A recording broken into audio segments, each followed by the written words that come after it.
¿Qué tal? Bienvenidos a esta emisión. Esta es la segunda emisión. Hoy hablaremos de las actitudes. Algunas preguntas generadoras que han de dirigir este contenido es: ¿qué son las actitudes? ¿Cómo se conforman las actitudes? ¿Cómo trabajan? ¿Cuáles son los componentes esenciales de las actitudes? ¿Y por qué son importantes? Además, conoceremos de manera breve lo que son las tipologías negativas o los tipos de actitudes también. Iniciemos, hablando de qué son las actitudes. Las actitudes se definen de manera nominal como la manera o las maneras en que enfrentamos la vida. Esa posibilidad de enfrentarnos con disposición o con predisposición, con aprobación o con desaprobación de ciertos actos, situaciones o fenómenos. Es cómo nos enfrentamos a la vida, como retos o desafíos, buscando o viendo siempre brechas de alternativas, o de forma negativa y con poco optimismo, con una actitud de realización ante esos retos, o como un acto de frustración. No pude lograr una meta, entonces me quedo frustrado. Entendamos que la manera en que enfrentamos a la vida va a determinar la respuesta justamente de la misma vida.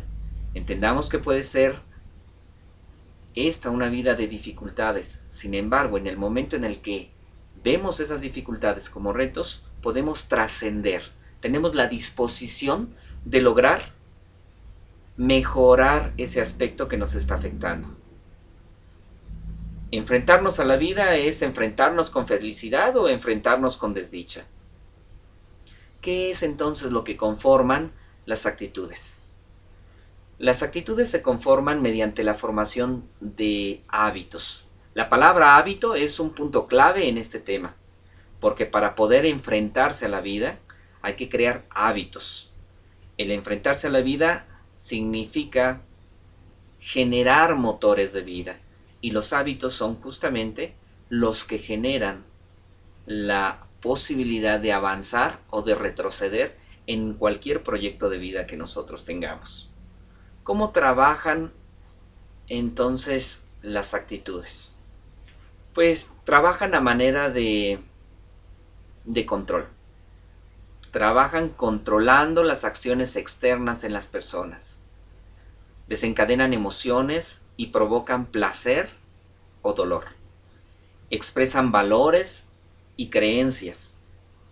Es por ello que los componentes de las actitudes suelen ser el carácter, los sentimientos, el conocimiento, la experiencia y el cómo nos enfrentamos de forma directa a situaciones de placer y dolor. ¿Por qué son importantes? Tanto el carácter, los sentimientos, el conocimiento, la experiencia, porque a partir de ellos vamos formando actitudes. A partir de ellos vamos formando hábitos, y a partir de actitudes y hábitos se va conformando la personalidad. Entendamos que las actitudes son importantes porque son los lentes con los que podemos percibir el mundo. En este sentido, entendamos que si bien hay actitudes positivas, también encontramos actitudes negativas. Pero ¿cuáles son estos tipos de actitudes que en determinado momento pueden estar en nuestro entorno y cómo podemos reconocerlas? Bueno, tenemos alguna tipología básica. Tratemos de explicar un poquito sobre estos tipos de actitudes. Tenemos, por ejemplo, el esparcidor de rumores. Nunca conoce nada en objetivo, sin embargo, crea especulación dentro de un entorno. El perfeccionista. El perfeccionista busca juzgar la calidad del trabajo de todos. Incluso intenta modelarse o compararse en función de su trabajo propio. Hay también gente que tiene una actitud muy negativa, eso no me toca, eso no doy, porque yo, eso no me concierne, etc. Regularmente el no me toca busca salirse de la cooperación. Regularmente se intenta crear una barrera para evitar que haya una cooperación. Entendamos entonces que son personas ordinarias, que no ofrecen más que lo que necesariamente está estipulado en su contrato, en su manual de procedimientos, y que aportan poco a una empresa, a un entorno, a una institución, etc. Encontramos también el contrapago, el que dice, sí lo hago, pero ¿cuánto me das? Sí te ayudo, pero ¿en qué me vas a beneficiar a mí? De la misma forma encontramos el pesimista, el que todo el tiempo, a pesar de tener situaciones de apoyo, cree que el mundo se ha derrumbado. El agitador, el que está en descontento en todo momento y se convierte hasta en una persona imprudente. En el momento en el que no deben de exponerse situaciones de inconformidad, lo hace, generando un clima, obviamente, de apatía o de exaltación de un grupo. El oponente o el inconforme pasivo es el que todo el tiempo está inconforme con todo, pero tampoco hace nada por mejorar su situación. Es decir, todos los corajes, todas las situaciones que tiene, se las come a sí mismo. Regularmente es muy pasivo y entonces empieza a crear una inseguridad en sí mismo. Tenemos también al apático. El apático, a mí no me interesa más que hacer lo que me corresponde y que se me pague por eso, y no me meto en conflictos ni situaciones ni participo dentro del grupo, la empresa, la institución. Tenemos también al impulsivo, al que en cada momento hay situaciones que no les agradan, incluso es ofensivo, grosero, y finalmente tiene una autoestima variante, muy alta a veces, muy baja en otras ocasiones, pero al final de cuentas el impulso está enfrente de él. El ingenuo.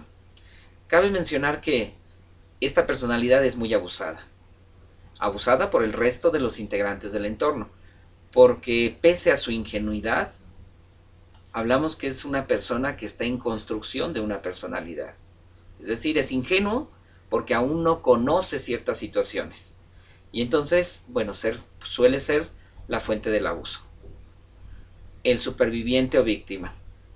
El superviviente o víctima es esa persona que regularmente trata de sobreponerse a situaciones incluso que son un tanto pesadas para él. El hecho de la sobrecarga de trabajo, de la sobrecarga de obligaciones, que a lo mejor no son pagadas, pero que a final de cuentas sí le generan un conocimiento y un acercamiento al entorno, al ámbito, a la empresa, a la institución. Regularmente sobrevive y todo mundo lo cataloga como víctima. Sin embargo, es una persona necesaria dentro del grupo. ¿Sí? No indispensable, porque no hay gente indispensable, pero sí necesaria. El dinosaurio, otra personalidad. Es la persona que lleva años dentro de una institución, que no cambia con su modelo habitual de ser, de proceder, y que regularmente le cuestan los cambios, las reformas, las innovaciones. Y finalmente tenemos al escapista, el que en todo momento te dice sí, cuando se requiere su apoyo. Sin embargo, nunca está presente y siempre busca una alternativa para escaparse de la situación. ¿Por qué son importantes entonces las actitudes? Son importantes porque nosotros podemos caer en actitudes positivas, en actitudes negativas, que han de delinear el perfil ante los demás de nuestra propia personalidad. ¿Cómo nos ven de allá para acá? Y obviamente nos permite a nosotros ver la vida con una perspectiva más clara, más eficaz, más crítica, pero sobre todo con la posibilidad de enfrentarse a la vida con desafíos, con retos y con felicidad. Nos vemos en la próxima. Espero este comentario les haya servido. Hasta pronto.